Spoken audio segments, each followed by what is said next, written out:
SP ವಿರುದ್ಧವಾಗಿ ಆಕ್ಷೇಪಾರ್ಹ ಹೇಳಿಕೆಯನ್ನ ಕೊಟ್ಟಿರೋ ಸಂಬಂಧ ಶಾಸಕರ ವಿರುದ್ಧ ಎಫ್ಐಆರ್ ದಾಖಲಾಗಿದೆ. ಬಿಜೆಪಿ ಶಾಸಕ ಬಿಪಿ ಹರೀಶ್ ಮನೆಗೆ ಇದೀಗ ಪೊಲೀಸರು ಭೇಟಿಯನ್ನ ಕೊಟ್ಟಿದ್ದಾರೆ. ಬಿಪಿ ಹರೀಶ್ ನಿವಾಸಕ್ಕೆ 10ಕ್ಕೂ ಹೆಚ್ಚು ಪೊಲೀಸರು ಲಗ್ಗೆಯಿಟ್ಟಿದ್ದಾರೆ. ದಾವಣಗೆರೆಯ ವಿಶ್ವೇಶ್ವರಯ್ಯ ಪಾರ್ಕ್ ಬಳಿ ಇವರ ಮನೆ ಇದೆ. ಈ ಮನೆಗೆ ಇದೀಗ ಪೊಲೀಸರು ಬಂದಿದ್ದಾರೆ. ಸದ್ಯ ಬೆಂಗಳೂರಿನಲ್ಲಿದ್ದಾರೆ. ಬಿಜೆಪಿ ಶಾಸಕ ಬಿಪಿ ಹರೀಶ್ ಬೆಂಗಳೂರಿನಲ್ಲಿದ್ದಾರೆ. ಬಟ್ ಅವರ ನಿವಾಸಕ್ಕೆ ಪೊಲೀಸರು ಹೋಗಿದ್ದಾರೆ. ಬಿಪಿ ಹರೀಶ್ ಮನೆಯಲ್ಲಿ ಇಲ್ಲದೆ ಇರೋದಕ್ಕೆ ಪೊಲೀಸರು ವಾಪಸ್ ಆಗಿದ್ದಾರೆ. ಹಾಗೆ ಅವರ ಮನೆಯಲ್ಲಿ ಹರೀಶ್ ಅವರ ಪತ್ನಿ ಹಾಗೆ ಪುತ್ರ ಇದ್ರು. ಅವರಿಂದ ಮಾಹಿತಿಯನ್ನ ಸಂಗ್ರಹಿಸಿದ್ದಾರೆ. ನಾಳೆ ಬೆಳಗ್ಗೆ ವಿಚಾರಣೆಗೆ ಹಾಜರಾಗಬೇಕು ಅನ್ನೋದಾಗಿಯೂ ಕೂಡ ಪೊಲೀಸರು ಸೂಚಿಸಿದ್ದಾರೆ. ದಾವಣಗೆರೆ ಎಸ್ಪಿ ಉಮಾ ವಿರುದ್ಧವಾಗಿ ಆಕ್ಷೇಪಾರ್ಹ ಪದ ಬಳಸಿದ್ರು. ಅವತ್ತಿನ ದಿನ ಏನ್ ಮಾತನಾಡಿದ್ರು ಬನ್ನಿ ನೋಡೋಣ. ಆ ಎಸ್ಪಿ ಅವ್ರು ಮಾಡೋದು ನೋಡ್ಬಿಟ್ರಂತೂ ಒಬ್ಬ ಶಾಸಕರು ಸಭೆಗೆ ಹೋದರೆ ಮುಖ ತಿರ್ಸ್ಕೊಂಡು ಕೂತ್ಕೊಳ್ತಾರೆ. ಅದೇ ಶಾಮನೂರು ಮಂತಂತವರು ಒಂದೊಂದು ಗಂಟೆ ಗೇಟಲ್ಲಿ ನಿಂತ್ಕೊಂಡು ಕಾದು ಅವ್ರು ಬಂದಿದ್ದನ್ನು ಸೇಮ್ ಅವ್ರ ಮನೆ ಪಾಮರಿನ ನಾಯಿ ಥರ ವರ್ತನೆ ಮಾಡ್ತಾರೆ. ಹರಿಹರದಲ್ಲಿ ನನ್ನನ್ನು ಕೂತಿದ್ರು ಕೂಡ ಯಾವುದೋ ಕಡೆ ನೋಡ್ಕೊಂಡು ಬಂದು ಮುಖ ಆ ಕಡೆ ತಿರ್ಸ್ಕೊಂಡು ಕೂರ್ಲೋ ಬೇಡ ಅಂತೇಳಿ ಇಲ್ಲಿ ಕೂತರು. ಅದೇ ಹರಿಹರದ ಅದೇ ಗಾಂಧಿ ಮೈದಾನದಲ್ಲಿ ಪ್ರಭಾ ಮಲ್ಲಿಕಾರ್ಜುನ್ ಲೋಕಸಭಾ ಸದಸ್ಯರು ಬರ್ತಾರೆ ಅಂತೇಳಿ ಅರ್ಧ ಗಂಟೆ ಉರಿ ಬಿಸಿಲಲ್ಲಿ ನಿಂತಿದ್ದಾರೆ. ಮೊನ್ನೆ ಸೆಂಟ್ ಪಾಲ್ಸ್ ಕಾನ್ವೆಂಟಲ್ಲಿ ಒಂದು ಫಂಕ್ಷನ್ ಇತ್ತು. ಮಕ್ಕಳನ್ನು 10:30 ಬಿಸಿಲಲ್ಲಿ ಕೂರಿಸ್ಬಿಟ್ಟಿದ್ದಾರೆ. ಯಾವತ್ತೂ ಇಲ್ಲದ ಬಿಸಿಲು, ಸಿಕ್ಕಾಬಟ್ಟೆ ಬಿಸಿಲು.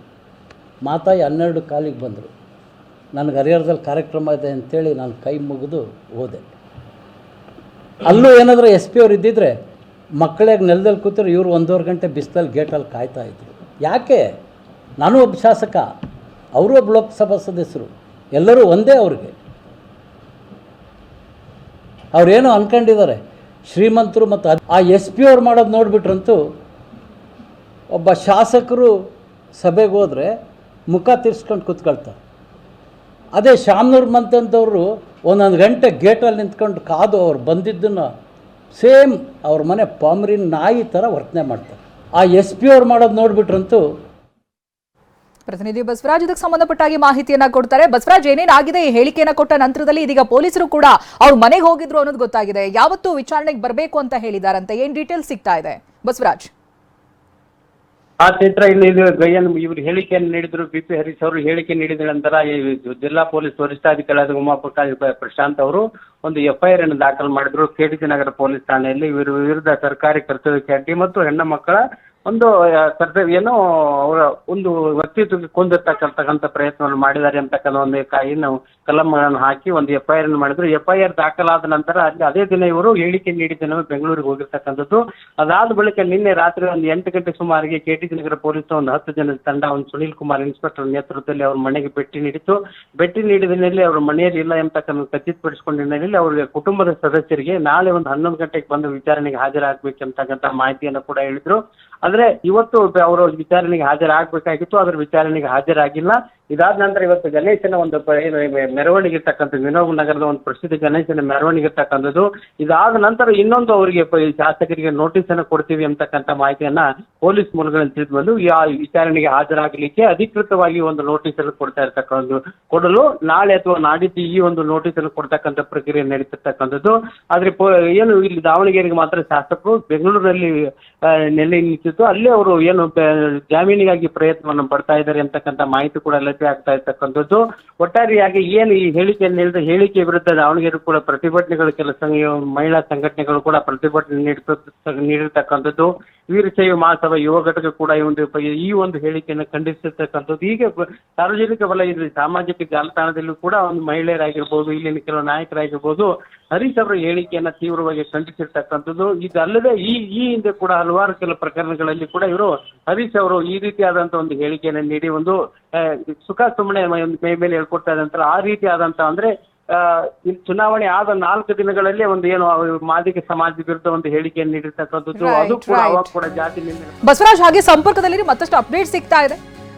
ಇನ್ನು ಬಿಪಿ ಹರೀಶ್ ಅವರಿಗೆ ನೋಟಿಸ್ ಅನ್ನ ಕೊಡೋದಕ್ಕೆ ತಯಾರಿ ನಡೆದಿದೆ ಅಂತ ಇದಾಗಲೇ ಪೊಲೀಸರು ತಯಾರಿಯಲ್ಲಿದ್ದಾರೆ. ಹರೀಶ್ ವಿರುದ್ಧವಾಗಿ ಎಫ್ಐಆರ್ ಅನ್ನ ದಾಖಲಿಸಿದ್ದಾರೆ ಎಸ್ಪಿ ಉಮಾ ಪ್ರಶಾಂತ್. ಮಹಿಳಾ ಅಧಿಕಾರಿಗೆ ಅವಮಾನ ಹಾಗೆ ಪ್ರಾಣ ಬೆದರಿಕೆ. ಒಂದು ಅವಮಾನ ಮಾಡಿ ಮಾತನಾಡಿರೋದು ಅದು ಸ್ಪಷ್ಟವಾಗ್ತಾ ಇದೆ. ಇದೇ ತಿಂಗಳು 2ನೇ ತಾರೀಕು ಅವ್ರು ಮಾತನಾಡಿರುವಂತ ವಿಡಿಯೋ ನಾವು ಪ್ಲೇ ಮಾಡಿದ್ವಿ. ಎಂತೆಂಥ ಪದಗಳನ್ನ ಬಳಸಿದ್ದಾರೆ, ಹೇಗೊಬ್ರು ಶಾಸಕರಾಗಿ ತಮ್ಮ ವಿವೇಚನೆಯನ್ನು ಕಳೆದುಕೊಂಡು ಒಂದು ಹೆಣ್ಮಗು ಬಗ್ಗೆ ಮಾತನಾಡಿದ್ರು ಅನ್ನೋದು ಈ ವಿಡಿಯೋದಲ್ಲಿ ಸ್ಪಷ್ಟವಾಗುತ್ತೆ. ಈಗ ಇದಕ್ಕೆ ಸಂಬಂಧಪಟ್ಟ ಹಾಗೆ ಬರ್ತಾ ಇರುವಂತ ಅಪ್ಡೇಟ್ಸ್ ಪ್ರಕಾರವಾಗಿ ದೂರಿಗೂ ಕೂಡ ಎಲ್ಲ ತಯಾರಿಯನ್ನ ಮಾಡ್ಕೊಂಡಿದ್ದಾರೆ ಅಂತ ಬಸವರಾಜ್. ಈಗಾಗಲೇ ಏನು ಪೊಲೀಸ್ ಮಾಹಿತಿ ಒಂದು ಪ್ರಕಾರ ಅವ್ರಿಗೆ ಅಧಿಕೃತವಾದ ನೋಟಿಸ್ ಅನ್ನು ಕೊಡ್ತಕ್ಕಂಥ ಸಾಧ್ಯತೆ ಇರ್ತಕ್ಕಂಥ ನಾಳೆ ಬೆಳಗಿನ ಜಾವ ಅವ್ರಿಗೊಂದು ನೋಟಿಸ್ ಅನ್ನು ಕೊಡ್ತಕ್ಕಂಥ ಅವರು ಕೂಡ ಇಲ್ಲಿ ಅವರ ಮನೆಗೆ ಆ ನೋಟಿಸ್ ಅನ್ನು ಅಂಟಿಸುವಂತ ಕೆಲಸ ನಡೀತಾ ಸಾಧ್ಯತೆ ಇರ್ತಕ್ಕಂಥದ್ದು. ಅದರ ಜೊತೆಗೆ ಕೂಡ ಈ ಪೊಲೀಸ್ ತಂಡಗಳನ್ನು ರಚನೆ ಮಾಡಿ ಅವ್ರ ಶಾಸಕರ ಅದರಿಂದ ಏನೊಂದು ಅದು ಕಾನೂನಾತ್ಮಕವಾಗಿ ಏನು ಕ್ರಮಗಳು ನಿಮಗೆ ಆ ಒಂದು ಪ್ರೊಸೆಸ್ ಅನ್ನು ಕೂಡ ಸಂಬಂಧಿಸಿದ ಪೊಲೀಸ್ ಠಾಣೆ ಅಧಿಕಾರಿಗಳು ಮಾಡಿರ್ತಕ್ಕಂಥದ್ದು. ಇದರ ನಡುವೆ ಕೆಲವು ಕಾಂಗ್ರೆಸ್ ಮತ್ತು ಬಿಜೆಪಿ ನಾಯಕರ ಒಂದು ಮಾತುಗಳು ಅದ್ರ ಬಗ್ಗೆ ಪರ ವಿರೋಧ ಹೇಳಿಕೆ ಕೂಡ ದಾವಣಗೆರೆ ಜಿಲ್ಲೆಯಲ್ಲಿ ಆರಂಭವಾಗಿರ್ತಕ್ಕಂಥದ್ದು. ಒಟ್ಟಾರೆಯಾಗಿ ಅವರಿಗೆ ಒಂದು ಅಧಿಕೃತ ನೋಟಿಸ್ ಅನ್ನು ಕೊಟ್ಟು ಅವರನ್ನ ಏನು ಈಗ ಅವರು ಶಾಸಕರಾದ ಹಿನ್ನೆಲೆಯಲ್ಲಿ ಕೆಲವು ಅವರಿಗೆ ವಿಶೇಷ ಸ್ಥಾನಮಾನ ಇರೋದ್ರಿಂದ ಅಲ್ಲಿ ಕೂಡ ಈ ವಿಧಾನಸಭೆಯ ಅಧ್ಯಕ್ಷರ ಒಂದು ಪರವಾನಗಿ ಪಡೆದು ಈ ರೀತಿ ಅವ್ರಿಗೂ ಕೂಡ ಒಂದು ಮನವಿಯನ್ನು ಸಲ್ಲಿಸಿ ಏನು ಮುಂದಿನ ಪ್ರೊಸೆಸ್ ಅನ್ನು ಮಾಡ್ತಕ್ಕಂಥ ಸಾಧ್ಯತೆ ಇದೆ ಅಂತಕ್ಕಂಥ ಪೊಲೀಸ್ ವಲಯಗಳಿಂದ ಕೇಳಿ ಬರ್ತಕ್ಕಂಥ ಮಾಹಿತಿ. ರೈಟ್. ಥ್ಯಾಂಕ್ ಯು ಬಸವರಾಜ್ ಮಾಹಿತಿಗಾಗಿ. ನೋಡಿ, ಇದು 2ನೇ ತಾರೀಕು ಹರೀಶ್ ಅವ್ರು ಮಾತನಾಡಿರುವಂಥ ರೀತಿ, ಶಾಸಕ BP ಹರೀಶ್ ಯಾವುದಕ್ಕೆ ಹೋಲಿಕೆ ಮಾಡಿದ್ರು, ಏನು ಗೌರವ ಇಟ್ಕೊಂಡು ಮಾತನಾಡಿದ್ರು ಅವೆಲ್ಲವೂ ಕೂಡ ವಿಡಿಯೋದಲ್ಲಿ ಸ್ಪಷ್ಟವಾಗುತ್ತೆ. ಇದಕ್ಕೆ ಸಂಬಂಧಪಟ್ಟಾಗಿ ಇದೀಗ ಕಾನೂನು ಕ್ರಮಕ್ಕೆ ಮುಂದಾಗಿದ್ದಾರೆ. ಒಂದು ಪ್ರಾಣ ಬೆದರಿಕೆಯ ಸೆಕ್ಷನ್ ಅಡಿಯಲ್ಲಿ, ಹಾಗೆ ಅವಮಾನ ಮಾಡಿರುವಂಥ ಸೆಕ್ಷನ್ ಅಡಿಯಲ್ಲೂ ಕೂಡ ಕೇಸ್ ದಾಖಲಿಸೋದಕ್ಕೆ ಸಿದ್ಧತೆಗಳು ನಡೀತಾ ಇದೆ.